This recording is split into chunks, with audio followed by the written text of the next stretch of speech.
Hello students, अभी हम पढ़ने वाले हैं आइंस्टाइन की प्रकाश विद्युत समीकरण के बारे में। ठीक है, इससे पीछे वाले वीडियो में आपने फोटोन की अवधारणा के बारे में पढ़ा था। तो वहां पर वैज्ञानिक आइंस्टाइन ने एक क्वांटा शब्द दिया था और क्वांटा शब्द के बाद में हम क्या बोल रहे थे, फोटोन बोल रहे थे। बट वैज्ञानिक ने जो आइंस्टाइन की जो एक प्रकाश विद्युत समीकरण दी, वो किस प्रकार से उन्होंने एक्सप्लेन की, उसके बारे में हम यहाँ पर चर्चा करने वाले हैं। ठीक है, तो उन्होंने सबसे पहले बताया कि हमारे पास में कोई एक धात्विक सतह है। क्या हमारे पास में कोई एक धात्विक सतह है? धात्विक सतह है।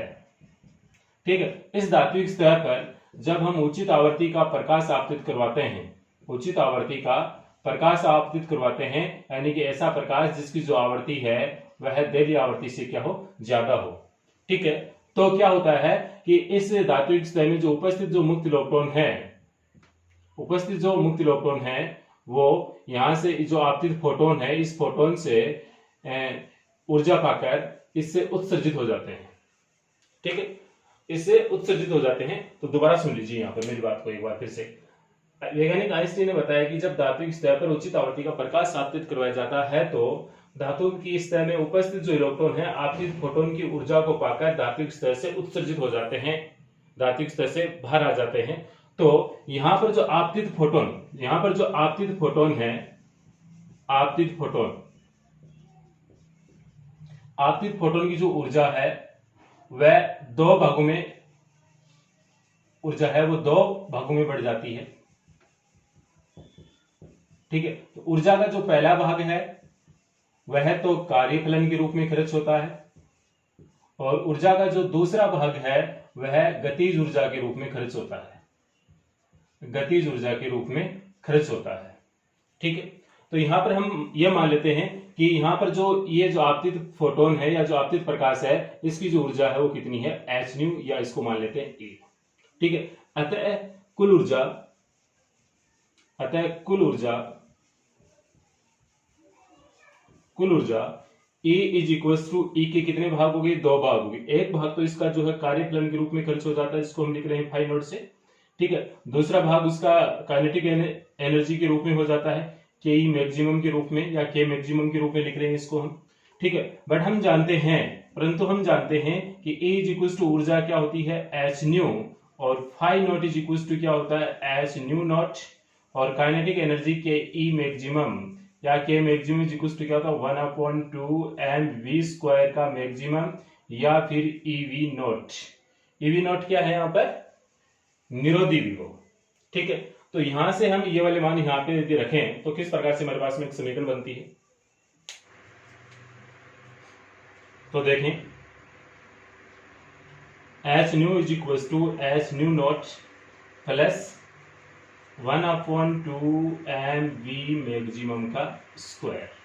ठीक है, यदि इसको मैं इधर लेके आऊं तो ये इस प्रकार से होगी, h nu minus h nu naught is equal to 1/2 m v maximum का स्क्वायर।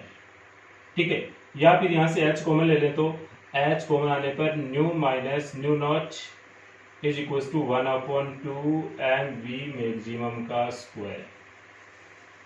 तो ये वाली जो हमारे पास में इक्वेशन है, इस इक्वेशन का नाम है प्रकाश विद्युत समीकरण। विद्युत प्रकाश समीकरण या प्रकाश विद्युत समीकरण एक ही बात है, प्रकाश विद्युत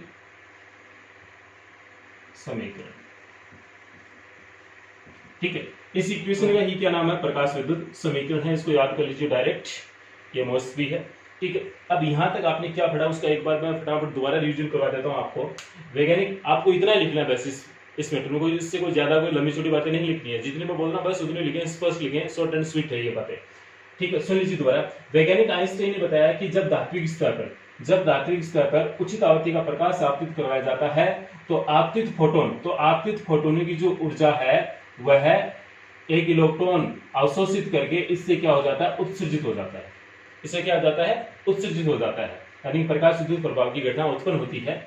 और फिर उन्होंने क्या बताया कि जो आपतित फोटोन की जो ऊर्जा है वह दो भागों में बढ़ जाती है, उसका एक भाग कार्यफलन के रूप में खर्च होता है तथा ऊर्जा का जो शेष भाग है, जितना भी शेष भाग बचेगा वह किसके रूप में खर्च हो जाएगा, गतिज ऊर्जा के रूप में। ऐसा नहीं कि हम पहले जो ऊर्जा है उसको हम डिवाइड कर लें गतिज ऊर्जा के रूप में, फिर बचा हुआ भाग हम कार्यफलन बोल दें। ऐसा नहीं करना है आपको, पहले आपको डिवाइड करना है उसको कार्यफलन के रूप में, और कार्यफलन पूरा होने में यानी कार्यफलन में जितनी ऊर्जा खर्च होती है उसके बाद में जो शेष ऊर्जा जो बचती है वह किसके रूप में खर्च होगी, गतिज ऊर्जा के रूप में। ठीक है, तो इस प्रकार से आइंस्टीन ने यह प्रकाश विद्युत समीकरण दी। अब इसको आप थोड़ा सा मॉडिफाई करके और भी लिख सकते हैं, इस प्रकार से भी लिख सकते हैं, या H nu minus nu naught is equals to EV naught भी लिख सकते हैं। ये V नॉट, यहां पे V नॉट क्या है, निरोधी विभव, निरोधी विभव, सिंपल है। ठीक है, यहाँ पे न्यू नॉट क्या है, दहलीय आवर्ती, न्यू क्या है, आपतित प्रकाश या आपतित फोटोन की आवृत्ति, H क्या है, प्लांक नियतांक, E क्या है, इलेक्ट्रॉन पे आवेश, और ये V नॉट है, तो ये V नॉट क्या बोल रहे हैं हम, निरोधी विभव बोल रहे हैं। ठीक है, तो ये भी क्या है, आपकी प्रकाश विद्युत समीकरण है, इसको भी आप प्रकाश विद्युत समीकरण या आइंस्टाइन की प्रकाश विद्युत समीकरण यानी कि विभव के रूप में है, तो ये गतिज ऊर्जा के रूप में है। इस प्रकार से आप इसको एक्सप्लेन कर सकते हैं। यहाँ पर यदि इस समीकरण को हम तरंगदैर्ध्य के रूप में डिवाइड करें, तरंगदैर्ध्य के रूप में परिवर्तित करें तो हम कर सकते हैं, यानी कि लैम्बडा में इसको परिवर्तित करें तो कर सकते हैं। क्यों? क्योंकि हम जानते हैं कि न्यू इज इक्वल्स टू क्या होता है, C अपॉन लैम्बडा, और nu naught is equals to क्या होगा, C अपॉन लैम्बडा नॉट। अतः ये वाली इक्वेशन अब किस रूप में चेंज होगी, इस रूप में भी आप चेंज कर सकते हो, H C upon lambda minus C upon lambda naught is equals to EV naught. ये EV नॉट क्या है, निरोधी विभव वाली टर्म्स है। ठीक है, अब यहाँ से आगे आपको मतलब कि ये जो आपको जो बदलने का तरीका है, ये न्यूमेरिकल में आपको कलाकारी करनी पड़ती है कई बार। कि प्रकाश विद्युत समीकरण में से आपको कुछ मान पूछ लिया जाए, वहां पर आपको आवर्ती का मान नहीं दिया गया और लैम्बडा का मान दे दिया, आपको तरंगदैर्ध्य का मान दे दिया, तब आपके सामने दिक्कत हो जाएगी, क्योंकि आपको तो ये वाला फॉर्मूला ही आता है। ठीक है, तो आपको फॉर्मूले हैं वो चेंज करने भी आने चाहिए। ठीक है, धीरे धीरे अब आप 11th के पश्चात आप 12th में पढ़ रहे हो, तो अब आपको फॉर्मूले चेंज करना भी आपको सीखनी चाहिए थोड़े बहुत। ठीक है, तो उम्मीद करता हूं कि आप इस प्रकार से कोई भी फॉर्मूला आए न्यूमेरिकल में, तो उसको चेंज करके जो आपसे वैल्यू पूछी जा सकती है वो याद कर सकते हैं। ठीक है, अब मान लीजिए मैंने इतनी सारी वैल्यू बता दी और मैंने यहाँ से ऐसे पूछ लिया कि यहाँ पर आपको गतिज ऊर्जा का अधिकतम मान ज्ञात करना है। ठीक है, तो आप इसकी जगह सीधा क्या लिख दोगे, गतिज ऊर्जा मैक्सिमम लिख दोगे, या फिर मैंने ऐसे बोल दिया आपको कि जो आपतित फोटोन जो उत्सर्जित इलेक्ट्रॉन है उसकी अधिकतम चाल कितनी है, उसका अधिकतम वेग ज्ञात कीजिए, तो आप फटाफट इसके स्थान पर क्या लिख दोगे, ये वाले टर्म लिख दोगे 1/2 mv मैक्सिमम स्क्वायर लिख दोगे। m यानी कि इलेक्ट्रॉन का द्रव्यमान आप जानते ही हैं, और इन सबको उधर आप लेकर जाओगे, और v मैक्सिमम है तो v का मान ज्ञात करना है, इसका आप क्या कर दोगे, अंडर रूट कर दोगे। जैसे मैं यहाँ पर बता रहा हूँ वेग के लिए फॉर्मूला। ठीक है, तो इसकी जगह मैं लिख रहा हूँ 1/2 mv का square maximum is equals to h c upon lambda, या c कॉमन ले लूं मैं, HC बोल दूं इसको, 1/λ माइनस 1/λ नॉट। ठीक है, तो V मैक्सिमम क्या हो गया, यहाँ से V मैक्सिमम का square is equals to HC, और ये यहाँ पे 2 से ऊपर जाके मल्टीप्लाई, और ये m से इसको हम क्या कर देंगे, डिवाइड, ये हो गया 1/λ माइनस 1/λ नॉट, इस प्रकार से। और V की वैल्यू ज्ञात करनी है तो इसको हम क्या कर देंगे, अंडर रूट कर देंगे। सिंपल है, इस प्रकार से आप वेग का मान ज्ञात कर सकते हो। आपको ध्यान रहे, न्यूमेरिकल के लिए मैं खास बात बता रहा हूँ आपको कि क्या, सुने, यहाँ पे जो HC है, तो H का मान आपको पता होना चाहिए और C का मान पता होना चाहिए। H का मान कितना होता है, 6.63 × 10⁻−34 जूल इंटू सेकेंड, और C के वैल्यू कितने, 3 × 10⁸ मीटर पर सेकेंड।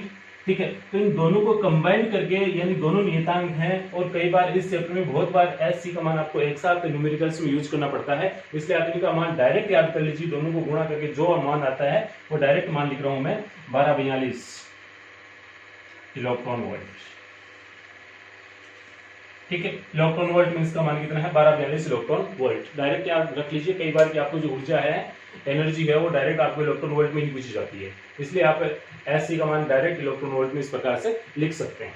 ठीक है, आपको ध्यान रहे इसका मान।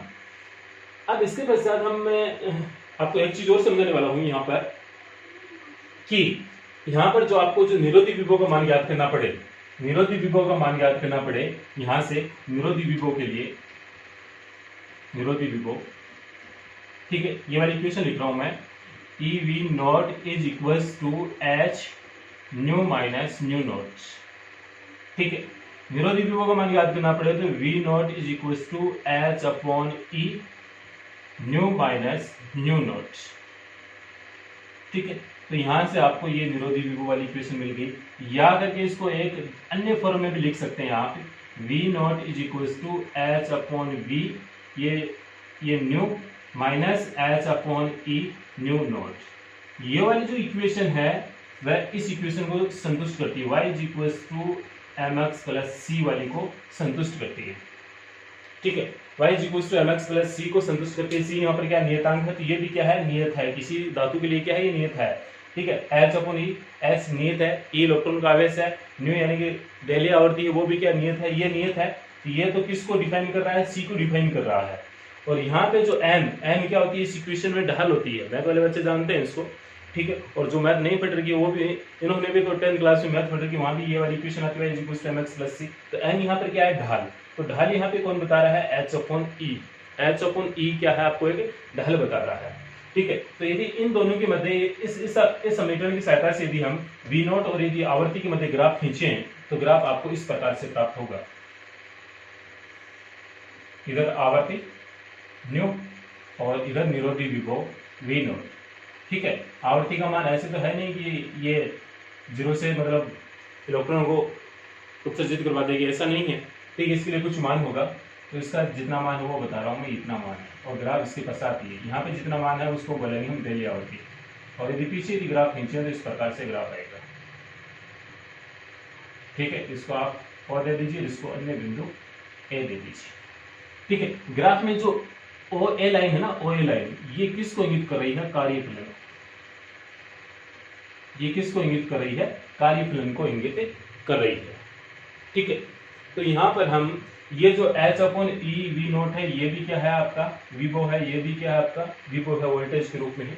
तो इस प्रकार से आप ये वाली इक्वेशन भी एक्सप्लेन कर सकते हैं। यानी कि हम ये एडवांस लेवल की बात कर रहे हैं, न्यूमेरिकल्स की बात कर रहे हैं, तब आपको कुछ ऐसी चीजें करनी पड़े।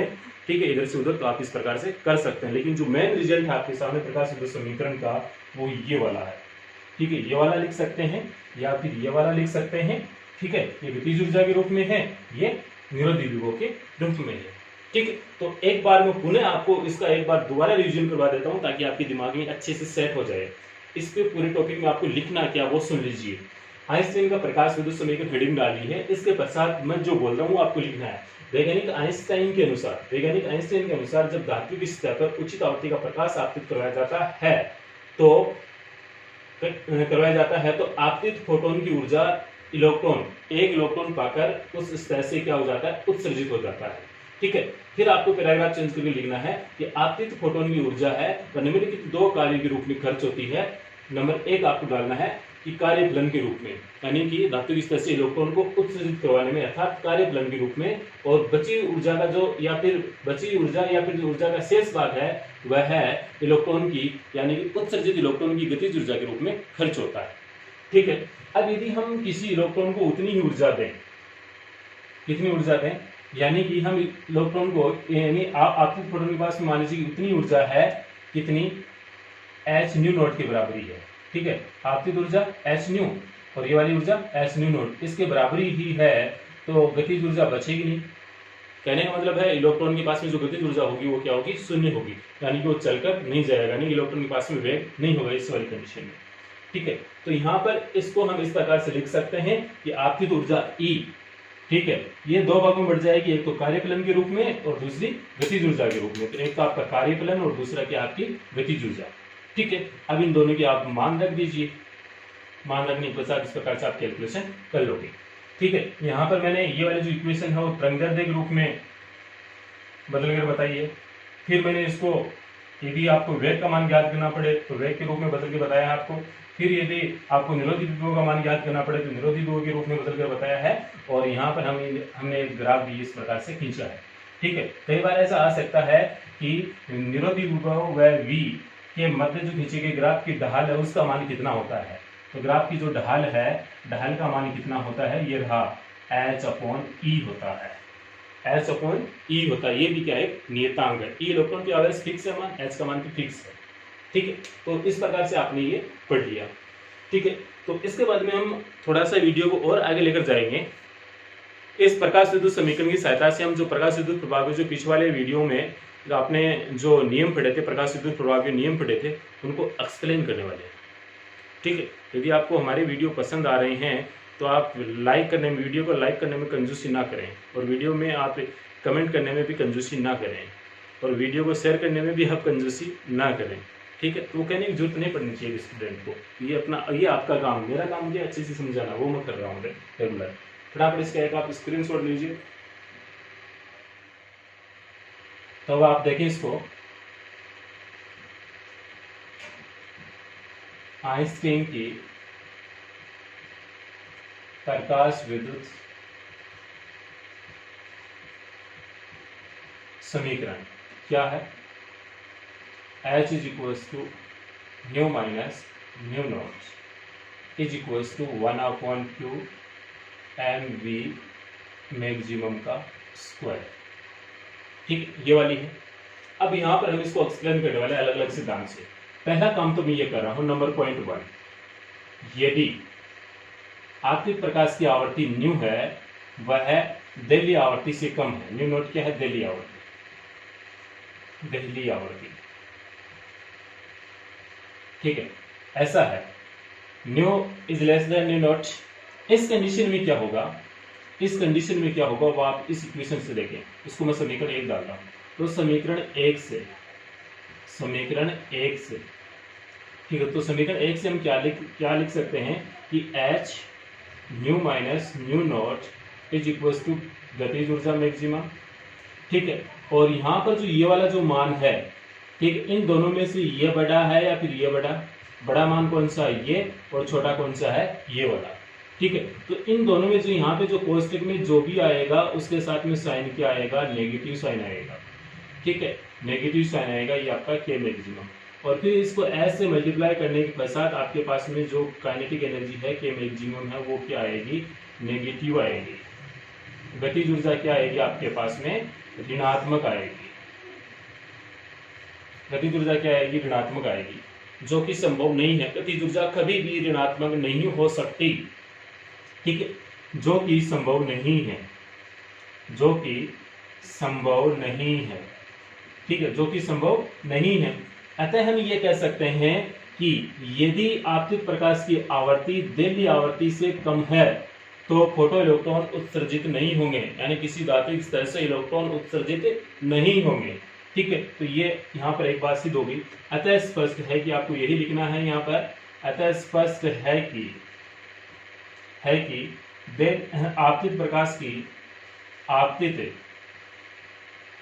प्रकाश की आवर्ती दिल्ली आवर्ती से कम होने पर फोटो इलेक्ट्रॉन उत्सर्जित नहीं होंगे। ठीक है, सिंपल बात।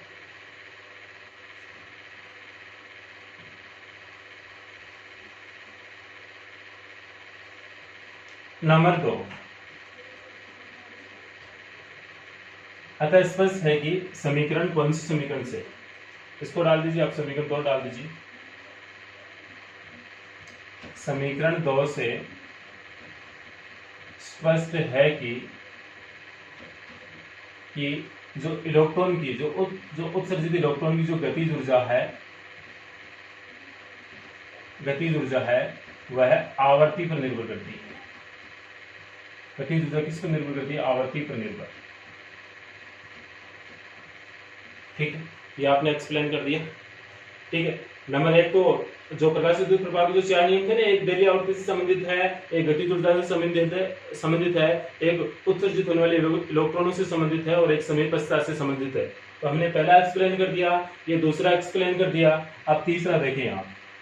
आइंस्टाइन के अनुसार जब किसी धात्विक सतह पर फोटोन आपतित होते हैं, यानी कि फोटोन आपतित होते हैं, तो एक फोटोन यानी कि एक फोटोन एक इलेक्ट्रॉन से अनन्य क्रिया करेगा। यानी कि एक फोटोन एक इलेक्ट्रॉन से क्या करेगा? अनन्य क्रिया करेगा। कहने का मतलब यही है कि एक फोटोन अपनी संपूर्ण ऊर्जा किसको देगा? एक इलेक्ट्रॉन को देगा। यानी कि अपनी जो संपूर्ण ऊर्जा है, एक फोटोन अपनी संपूर्ण ऊर्जा किसको देगा, एक इलेक्ट्रॉन को देगा, ठीक है। और ये इलेक्ट्रॉन उसकी संपूर्ण ऊर्जा को अवशोषित करके फिर इस धात्विक स्तर से क्या हो जाएगा, उत्सर्जित हो जाएगा, उससे बाहर निकल जाएगा, ठीक है। तो कहने का मतलब यही है कि एक फोटोन एक सिद्धांत के आधार पर, एक फोटोन एक इलेक्ट्रॉन के सिद्धांत के आधार पर आपतित फोटोन की जो एक आपतित फोटोन की जो संपूर्ण ऊर्जा है वह एक इलेक्ट्रॉन अवशोषित करके उसको फिर उस धात्विक स्तर से क्या हो जाता है, उत्सर्जित हो जाता है, ठीक है। तो ऐसा हम कह सकते हैं। तो इसके पश्चात क्या होता है वो देखिए आप, ठीक है। यदि हम आपतित प्रकाश की तीव्रता बढ़ाएं, यानी कि आपतित प्रकाश की तीव्रता बढ़ाएं, तीव्रता बढ़ा दें, तो तीव्रता बढ़ाने से फोटो इलेक्ट्रॉन की जो संख्या या फोटोन की जो संख्या है उसमें क्या होगी, वृद्धि होगी। यानी कि आपने आपतित प्रकाश की तीव्रता को बढ़ा दिया, तो तीव्रता को जैसे ही आप आपतित प्रकाश की तीव्रता को जैसे ही आप बढ़ाओगे तो उसी के अनुसार जो आपतित होने वाले जो फोटोन है उनकी संख्या भी क्या हो जाएगी, इंक्रीज हो जाएगी, यानी कि संख्या बढ़ जाएगी। अब संख्या इनकी बढ़ गई तो ये जो धात्विक स्तर है, तो धात्विक स्तर में जो उपस्थित इलेक्ट्रॉन है तो ये ज्यादा इलेक्ट्रॉनों को क्या देंगे, ऊर्जा देंगे। तो ज्यादा इलेक्ट्रॉनों को ऊर्जा देंगे तो इस धात्विक स्तर से जो उत्सर्जित होने वाले जो इलेक्ट्रॉन है उनकी संख्या में भी क्या हो जाएगी, वृद्धि हो जाएगी। कहने का मतलब है कि इलेक्ट्रॉन की संख्या में क्या हो जाएगी, वृद्धि हो जाएगी, ये भी क्या हो जाएंगे, इंक्रीज हो जाएंगे, ठीक है। तो इनकी संख्या में वृद्धि हो रही है, कैसे हो रही है, तीव्रता बढ़ाने पर। तो तीसरा नियम यही सिद्ध होता है, अतः स्पष्ट है कि उत्सर्जित होने वाले इलेक्ट्रॉनों की संख्या आपतित प्रकाश की तीव्रता पर निर्भर करती है। इस प्रकार से हम इसको एक्सप्लेन कर सकते हैं। नंबर 4 क्या है कि जैसे मान लीजिए आपके पास धात्विक स्तर है और यहाँ पर मान लीजिए एक इलेक्ट्रॉन है, ठीक है। यहाँ जैसे ही ऊर्जा का एक फोटोन आया, यानी कि आपतित प्रकाश का एक फोटोन इस इलेक्ट्रॉन से संपर्क किया, तो संपर्क करने पर, ठीक है, ये संपर्क जैसे इससे संपर्क होगा इलेक्ट्रॉन से, तो तुरंत प्रभाव से क्या करेगा, ये फोटोन अपनी संपूर्ण ऊर्जा इस इलेक्ट्रॉन को दे देगा और ये इलेक्ट्रॉन तुरंत प्रभाव से इस धात्विक स्तर से बाहर निकल जाएगा। यानी बाहर निकलने में जो लगभग समय लगेगा 10⁻⁸ सेकंड।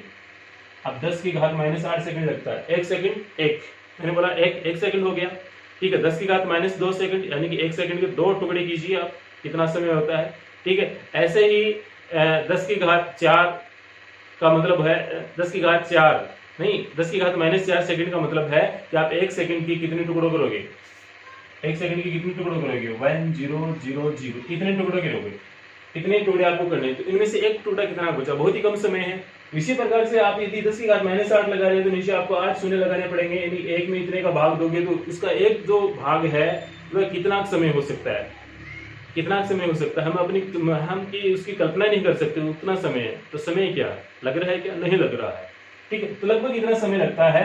कहने का मतलब है कि इलेक्ट्रॉनों को उत्सर्जित होने में समय पश्चाता नहीं होती, समय पश्चाता नहीं होती, ठीक है। इस प्रकार से आइंस्टाइन की प्रकाश विद्युत समीकरण की सहायता से हम प्रकाश विद्युत प्रभाव के नंबर 1, 2, 3 और इनके चारों नियमों की व्याख्या अच्छे ढंग से कर सकते हैं। इसमें कोई गुंजाइश नहीं होनी चाहिए आपको, ठीक है। तो आपने इस प्रकार से अच्छे से समझ लिया है। तो सबसे पहले तो बात यही है कि आपकी आइंस्टाइन प्रकाश विद्युत समीकरण हो अच्छे से याद होनी चाहिए, ठीक है। फिर आपको ये केस है किस प्रकार से क्या हम करते हैं वो आपको याद होना चाहिए, ठीक है। और यदि आप नोट्स लेना चाहिए इस चैप्टर के तो मेरे जो व्हाट्सएप नंबर है उस पर आप मुझे मैसेज कर सकते हैं कि सर इसमें मुझे इनके नोट्स चाहिए, तो मैं आपको नोट्स है वो सेंड कर दूंगा। और वैसे जो ये वाला क्वेश्चन है ना, ये वाला क्वेश्चन बोर्ड एग्जाम 2018 में आया हुआ है, बोर्ड एग्जाम 2018 में आया हुआ है 3 नंबर का, 3 नंबर का आया हुआ है। पेपर का क्वेश्चन नंबर 25 3 नंबर का आया हुआ है, ठीक है। यानी कि आइंस्टाइन का प्रकाश विद्युत समीकरण की सहायता से प्रकाश विद्युत प्रभाव के नियमों की व्याख्या कीजिए, विस्तार से कीजिए। बहुत ही आसान क्वेश्चन है, कोई आपको इसमें ज्यादा कोई दिमाग लगाना नहीं पड़ेगा, ठीक है। इसके पश्चात हम पढ़ने वाले हैं प्रकाश की द्वैत प्रकृति के बारे में, वो हम नेक्स्ट वीडियो में करने वाले हैं, उसके बारे में बात। फिलहाल इस वीडियो में इतना ही है, ठीक है। और रोज की तरह आज भी आपको वीडियो देखने के लिए थैंक यू।